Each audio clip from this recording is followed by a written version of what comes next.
Hello dear student, welcome to Gurukul classes में धर्मेंद्र गोस्वामी। जैसा पता है कि हम यहाँ पे डिस्कस कर रहे हैं हिस्ट्री से रिलेटेड इंपॉर्टेंट क्वेश्चन सीरीज को, और ये वीडियो ऑलरेडी अपलोड की गई थी, बट इसमें एक एरर मिलने की वजह से, इसमें एक क्वेश्चन जो था आपका मिस्टेक मिलने की वजह से उस वीडियो को डिलीट करके इसको फिर से अपलोड की जा रही है ना, उस क्वेश्चन को करेक्ट करते हुए। तो चलिए यहाँ टाइम वेस्ट नहीं करते, एक एक क्वेश्चन को डिस्कस करना शुरू करते हैं। देखिए आज का हमारा पहला क्वेश्चन कह रहा है कि अपने लंबे प्रवास के बाद महात्मा गांधी किस वर्ष भारत आए थे। तो याद रखिएगा, अपने लंबे प्रवास के बाद महात्मा गांधी जो भारत आए थे वो आए थे 1915 में, और 1915 के बाद देखिए ऑप्शन नंबर बी में, तो हमारे यहाँ पे बी यहाँ पे राइट आंसर हो जाएगा। अब आ जाएंगे अपने अगले क्वेश्चन में। हमारा अगला क्वेश्चन कह रहा है कि महात्मा गांधी जी के राजनीतिक गुरु थे। तो जो महात्मा गांधी जी के राजनीतिक जो गुरु थे वो कौन थे, तो याद रखिएगा वो थे गोपाल कृष्ण गोखले, और गोपाल कृष्ण गोखले देखिए हैं ऑप्शन नंबर डी में, तो हमारे यहाँ पे डी यहाँ पे राइट आंसर हो जाएगा। आपको याद रखना है कि महात्मा गांधी जी के राजनीतिक गुरु गोपाल कृष्ण गोखले जी थे। ठीक, फिर आ जाएंगे अपने अगले क्वेश्चन में।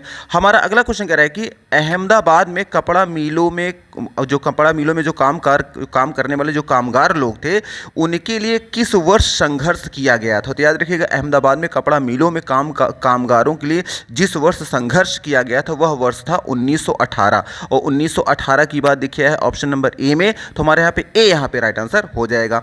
फिर आ जाएंगे अपने अगले क्वेश्चन में। हमारा अगला क्वेश्चन कह रहा है कि 24 नवंबर 1919 को होने वाली खिलाफत कमेटी की सम्मेलन की अध्यक्षता किसने की।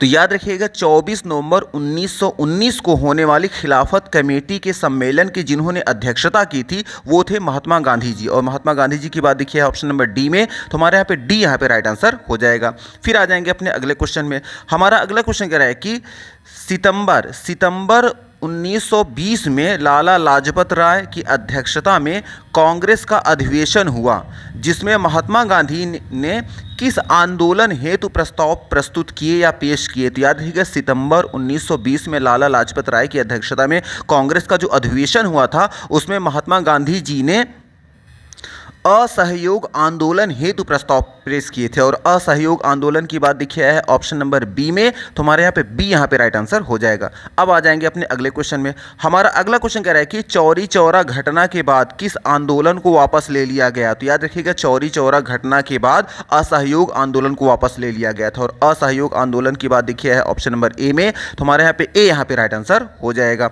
फिर आ जाएंगे अपने अगले क्वेश्चन में। हमारा अगला क्वेश्चन कह रहा है कि महात्मा गांधी ने किस वर्ष नमक कानून तोड़ा था। तो याद रखिएगा, महात्मा गांधी जी ने 6 अप्रैल 1930 को नमक कानून तोड़ा था, और 6 अप्रैल 1930 की बात देखिए है ऑप्शन नंबर बी में, तो हमारे यहाँ पे बी यहाँ पे राइट आंसर हो जाएगा। फिर आ जाएंगे अपने अगले क्वेश्चन में। हमारा अगला क्वेश्चन कह रहा है कि महात्मा गांधी के नेतृत्व में कांग्रेस ने किस गोलमेज सम्मेलन में भाग लिया था। तो याद रखिएगा, महात्मा गांधी के नेतृत्व में कांग्रेस ने द्वितीय गोलमेज सम्मेलन में भाग लिया था, और द्वितीय की देखिए बात है ऑप्शन नंबर बी में, तो हमारे यहाँ पे बी यहाँ पे राइट आंसर हो जाएगा। आपको याद रखना है कि महात्मा गांधी के नेतृत्व में कांग्रेस ने द्वितीय गोलमेज सम्मेलन में भाग लिया था। फिर आ जाएंगे अपने अगले क्वेश्चन में। हमारा अगला क्वेश्चन कह रहा है कि कैबिनेट मिशन को भारत कब भेजा गया। तो याद रखिएगा, कैबिनेट मिशन को जो भारत भेजा गया था वो भेजा गया था 1946 में, और 1946 की बात देखिए है ऑप्शन नंबर ए में, तो हमारे यहाँ पे ए यहाँ पे राइट आंसर हो जाएगा।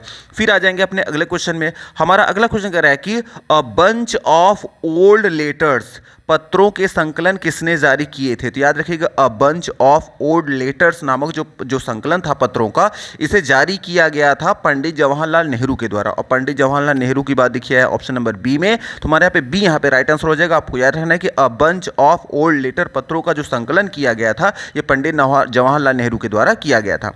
फिर आ जाएंगे अपने अगले क्वेश्चन में। हमारा अगला क्वेश्चन कह रहा है कि किस नेता को महात्मा गांधी का राजनीतिक गुरु माना जाता है। ये पहले ही क्वेश्चन आ चुका है, तो वो है गोपाल कृष्ण गोखले जी। तो राजनीतिक गुरु गांधी जी के कौन है, गोपाल कृष्ण गोखले हैं, ये आपको याद रखना है। ठीक, फिर आ जाएंगे अपने अगले क्वेश्चन में।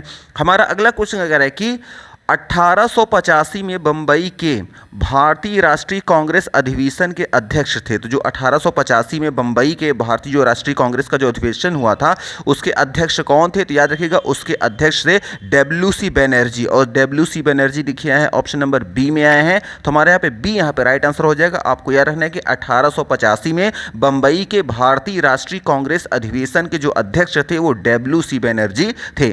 फिर आ जाएंगे अपने अगले क्वेश्चन में। हमारा अगला क्वेश्चन कह रहा है कि भारतीय स्वतंत्रता के समय भारतीय राष्ट्रीय कांग्रेस का अध्यक्ष कौन था? तो याद रखिएगा, भारतीय स्वतंत्रता के समय भारतीय राष्ट्रीय कांग्रेस के जो अध्यक्ष थे वो थे जेबी कृपलानी, और जेबी कृपलानी देखिए है ऑप्शन नंबर बी में, तो हमारे यहाँ पे बी यहाँ पे राइट आंसर हो जाएगा। फिर आ जाएंगे अपने अगले क्वेश्चन में। हमारा अगला क्वेश्चन कह रहा है कि महात्मा गांधी ने असहयोग आंदोलन का प्रारंभ किया था? तो याद रखिएगा, महात्मा गांधी ने असहयोग आंदोलन जो प्रारंभ किया था वो किया था 1920 में, और 1920 की बात देखिए है ऑप्शन नंबर ए में, तो हमारे यहाँ पे ए यहाँ पे राइट आंसर हो जाएगा। फिर आ जाएंगे अपने अगले क्वेश्चन में। हमारा अगला क्वेश्चन कह रहा है कि द्वितीय गोलमेज सम्मेलन कब आयोजित किया गया? तो याद रखिएगा, द्वितीय गोलमेज सम्मेलन जो आयोजित किया गया था वो किया गया था 1931 में, और 1931 की बात देखिए है ऑप्शन नंबर बी में, तो हमारे यहाँ पे बी यहाँ पे राइट आंसर हो जाएगा। फिर आ जाएंगे अपने अगले क्वेश्चन में। हमारा अगला क्वेश्चन कह रहा है कि भारत छोड़ो आंदोलन कब प्रारंभ हुआ? तो याद रखिएगा, भारत छोड़ो जो आंदोलन प्रारंभ हुआ था यह हुआ था अगस्त 1942 को, और अगस्त 1942 की बात किया है ऑप्शन नंबर ए में, तो हमारे यहाँ पे ए यहाँ पे राइट आंसर हो जाएगा। फिर आ जाएंगे अपने अगले क्वेश्चन में। हमारा अगला क्वेश्चन कह रहा है कि निम्न में से कौन सा आंदोलन महात्मा गांधी जी से संबंधित नहीं था? तो देखिए ऑप्शन ए में आया है असहयोग आंदोलन, तो हमें पता है असहयोग आंदोलन महात्मा गांधी जी इससे संबंधित है, महात्मा गांधी जी ने शुरू किया था। फिर आया है देखिए होम रूल लीग आंदोलन, तो ये जो होम रूल लीग आंदोलन है ये महात्मा गांधी जी से संबंधित नहीं है, इसीलिए हमारा यही आंसर हो जाएगा। और सविनय अवज्ञा आंदोलन महात्मा गांधी जी ने ही चलाया था, और भारत छोड़ो आंदोलन भी महात्मा गांधी जी से संबंधित है, और जो महात्मा गांधी जी से संबंधित नहीं है वो कौन है? होम रूल लीग आंदोलन। इसलिए हमारा ऑप्शन नंबर जो बी होगा इसी को हम राइट आंसर मान लेंगे। ठीक, फिर आ जाएंगे अपने अगले क्वेश्चन में। हमारा अगला क्वेश्चन कह रहा है कि ब्रिटिश पार्लियामेंट द्वारा भारतीय स्वतंत्रता अधिनियम कब पारित किया गया? तो याद रखिएगा, ब्रिटिश पार्लियामेंट द्वारा भारतीय स्वतंत्रता अधिनियम जो पारित किया गया था यह किया गया था 18 जुलाई 1947 को, और 18 जुलाई 1947 की बात देखिए है ऑप्शन नंबर सी में आया है, तो हमारे यहाँ पे सी यहाँ पे राइट आंसर हो जाएगा। आपको याद रखना है कि ब्रिटिश पार्लियामेंट द्वारा भारतीय स्वतंत्रता अधिनियम जो पारित किया गया था वो 18 जुलाई 1947 को किया गया था। फिर आ जाएंगे अपने अगले क्वेश्चन में। हमारा अगला क्वेश्चन कह रहा है कि प्रथम विश्व युद्ध की परिस्थितियों में अंग्रेजों ने भारतीय पर किस एक्ट द्वारा अंकुश लगाया? इसका मतलब कहना यह चाह रहा है क्वेश्चन कि प्रथम विश्व युद्ध के दौरान जो प्रथम युद्ध की जो परिस्थितियां थी उसमें अंग्रेजों ने भारतीयों पर किस एक्ट द्वारा अंकुश लगाने का काम किया था? तो याद रखिएगा, वह एक्ट है रॉलेट एक्ट, और रॉलेट एक्ट की बात देखिए है ऑप्शन नंबर सी में, तो हमारे यहाँ पे सी यहाँ पे राइट आंसर हो जाएगा। आपको याद रखना है कि प्रथम विश्व युद्ध की परिस्थितियों में अंग्रेजों ने भारतीयों पर रॉलेट एक्ट द्वारा अंकुश लगाया था, और रॉलेट एक्ट की बात ऑप्शन नंबर सी में है, तो हमारे यहाँ सी यहाँ पे राइट आंसर रहेगा।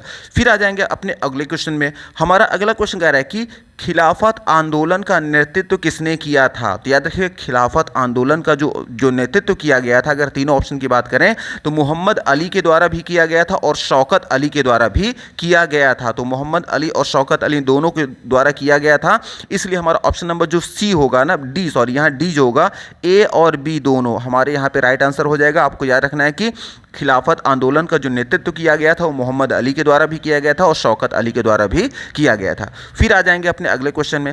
हमारा अगला क्वेश्चन कह रहा है कि निम्न में से कौन से असहयोग आंदोलन प्रारंभ होने के प्रमुख कारण थे? इसका मतलब जो असहयोग आंदोलन के जो प्रमुख कारण जो थे प्रारंभ होने के, शुरू होने के, वो कौन कौन से, हमें इन ऑप्शन में क्या करना है, चूज करना है। तो याद रखिएगा, असहयोग आंदोलन के प्रारंभ होने के कोई एक कारण नहीं थे बल्कि एक से ज़्यादा थे। कौन कौन से? पहला तो ये कारण था कि सरकार द्वारा प्रथम विश्व युद्ध में दिए गए वचनों को न निभाना, ये था। और दूसरा क्या था? रॉलेट एक्ट और जलियांवाला बाग हत्याकांड भी इसका कारण था। और तीसरा जो था वो पंजाब में मार्शल लॉ लगाना। तो ये तीनों ही कारण थे, इसी वजह से असहयोग आंदोलन जो था वो प्रारंभ हो गया था। इसलिए हमारा ऑप्शन नंबर जो डी रहेगा उपरोक्त तो सभी हमारे यहाँ पे राइट आंसर हो जाएगा। आपको याद रखना है कि असहयोग आंदोलन प्रारंभ होने के जो प्रमुख कारण हैं उसमें पहला था सरकार द्वारा प्रथम विश्व युद्ध में दिए गए वचनों को न निभाना। यहाँ सरकार का मतलब है ब्रिटिश सरकार की बात चल रही है, ठीक। तो ब्रिटिश सरकार द्वारा प्रथम विश्व युद्ध में दिए गए वचनों को न निभाना। और दूसरा क्या था? रॉलेट एक्ट और जलियांवाला बाग हत्याकांड। और तीसरा था पंजाब में मार्शल लॉ लगाना। ये तीनों ही कारण थे असहयोग आंदोलन के शुरू होने के, ठीक। फिर आ जाएंगे अपने अगले क्वेश्चन में। हमारा अगला क्वेश्चन कह रहा है कि भारतीय राजनीति में महात्मा गांधी का वास्तविक पदार्पण पदार्पण किस वर्ष हुआ था? तो याद रखिएगा, भारतीय राजनीति में महात्मा गांधी जी का जो वास्तविक पदार्पण हुआ था वह हुआ था 1917 में। और 1917 की बात देखिए आया है ऑप्शन नंबर ए में, तो हमारे यहाँ पे ए यहाँ पे राइट आंसर हो जाएगा। फिर आ जाएंगे अपने अगले क्वेश्चन में। हमारा अगला क्वेश्चन कह रहा है कि निम्न में से कौन एक सुमेलित है? इसका मतलब इसमें 3 ऑप्शन गलत है, कोई एक ऑप्शन सही है। ठीक, तो अब देखिए ऑप्शन पहला आ गया चंपारण आंदोलन। जो चंपारण आंदोलन हुआ था ये 1917 को ही हुआ था, तो पहला ही हमारा ऑप्शन क्या निकल गया? सही निकल गया। तो यही हमारा राइट आंसर हो जाएगा। बाकी सारे ऑप्शन क्या है? हमारे इनकरेक्ट हैं, सब में कुछ ना कुछ मिस्टेक है, डेट वाइज जो भी है, यहाँ ईयर है ना। तो इसलिए हमारा ऑप्शन नंबर एक ही क्या रहेगा? यहाँ सुमेलित है, चंपारण का आंदोलन 1917 में हुआ था। फिर आ जाएंगे अपने अगले क्वेश्चन में। हमारा अगला क्वेश्चन कह रहा है कि अखिल भारतीय स्तर पर खिलाफत दिवस कब मनाया गया? तो याद रखिएगा, अखिल भारतीय स्तर पर जो खिलाफत दिवस मनाया गया वह मनाया गया था आपका 17 अक्टूबर 1919। और 17 अक्टूबर 1919 की बात देखिए है ऑप्शन नंबर डी में है, तो हमारे यहाँ पे डी यहाँ पे राइट आंसर हो जाएगा। फिर आ जाएंगे अपने अगले क्वेश्चन में। हमारा अगला क्वेश्चन कह रहा है कि प्रथम गोलमेज सम्मेलन किस वर्ष आयोजित हुआ? तो याद रखिएगा, प्रथम गोलमेज सम्मेलन जो आयोजित हुआ था यह हुआ था वर्ष 1930। और वर्ष 1930 की बात देखिए है ऑप्शन नंबर डी में आया है, तो हमारे यहाँ पे डी यहाँ पे राइट आंसर हो जाएगा। आपको याद रखना है कि प्रथम गोलमेज सम्मेलन वर्ष 1930 में आयोजित हुआ था। फिर आ जाएंगे अपने अगले क्वेश्चन में। हमारा अगला क्वेश्चन कह रहा है कि भारत को भारत छोड़ो आंदोलन से दूर करने के लिए करें कि मिशन कौन सा मिशन भारत लाया गया? तो याद रखिएगा, भारत में भारतवासियों के लिए कि भारत को भारत छोड़ो आंदोलन से दूर करने के लिए ही जो मिशन लाया गया था वो है वेवेल मिशन। और वेवेल मिशन देखिए है ऑप्शन नंबर सी में, तो हमारे यहाँ पे सी यहाँ पे राइट आंसर हो जाएगा। आपको याद रखना है कि भारत को भारत छोड़ो आंदोलन से दूर करने के लिए जो मिशन लाया गया था वो वेवेल मिशन था। फिर आ जाएंगे अपने अगले क्वेश्चन में। हमारा अगला क्वेश्चन कह रहा है कि निम्न में से कौन एक सही सुमेलित नहीं है? इसका मतलब कि 3 ऑप्शन हमारे सही हैं और एक कोई ऑप्शन है क्या वो गलत है। ऑप्शन 1 देखिए क्या है, रॉलेट सत्याग्रह, यह 1919 मार्च से अप्रैल तक चला था, ये ऑप्शन हमारा सही है। और देखिए कह रहे हैं खिलाफत आंदोलन, ये कब बता रहा है? 1920। तो याद रखिए खिलाफत जो आंदोलन था 1920 नहीं बल्कि 1919 से लेकर याद रखिएगा ये चला था 1921 तक। ये आपका क्या है? इसका टाइम पीरियड है और इसमें बताया गया था 1920 बताया गया है, इसलिए हमारा ऑप्शन क्या हो जाएगा? यही ऑप्शन क्या है? मैच नहीं कर रहा है, तो इस ऑप्शन में क्या है? मिस्टेक है। तो आपको याद रखना है कि खिलाफत आंदोलन जो चला था ये मार्च 1919 से लेकर जनवरी 1921 तक चला था और इसमें 1920 आया था, तो यही हमारा ऑप्शन क्या हो जाएगा? गलत। बाकी क्या है हमारे जो भी ऑप्शन है ये सभी ऑप्शन क्या हो जाएंगे? सही है। ऑप्शन देखिए क्या कह रहा है कि बारदोली के में किसान आंदोलन जो हुआ था 1928 को हुआ था, ये भी ऑप्शन सही है। फिर सविनय अवज्ञा आंदोलन जो हुआ था 1930 को हुआ था, ये भी ऑप्शन सही है। केवल कौन सा सुमेलित नहीं है वो है ऑप्शन नंबर बी, इसमें 1919 ऑप्शन बताया गया था जो कि गलत है और जो कि होना क्या चाहिए था? होना चाहिए था 1919। इसमें 1920 बताया गया था, 1919 से ये 1921 के बीच में चला था, इसलिए हमारा ऑप्शन नंबर जो बी होगा ना, बी यहाँ पे राइट आंसर हो जाएगा। अब आ जाएंगे अपने अगले क्वेश्चन में। हमारा अगला क्वेश्चन कह रहा है कि रॉलेट एक्ट के बारे में निम्न में से क्या असत्य है?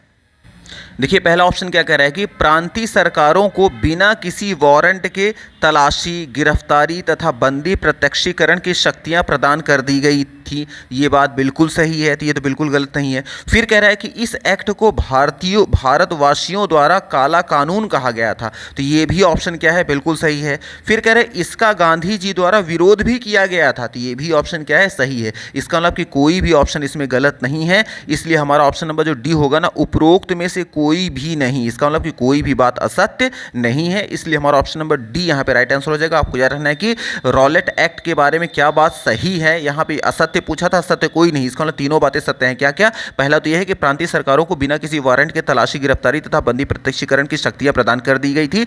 और दूसरा क्या था? इस एक्ट को भारतवासियों द्वारा काला कानून कहा गया था। और तीसरा क्या है? इसका गांधी जी द्वारा बहुत विरोध भी किया गया था। तीनों ही ऑप्शन सही है, इसलिए उपरोक्त तीनों हमारे ऑप्शन क्या है? सही है, इसलिए ऑप्शन नंबर डी हमारे यहाँ पे राइट आंसर रहेगा।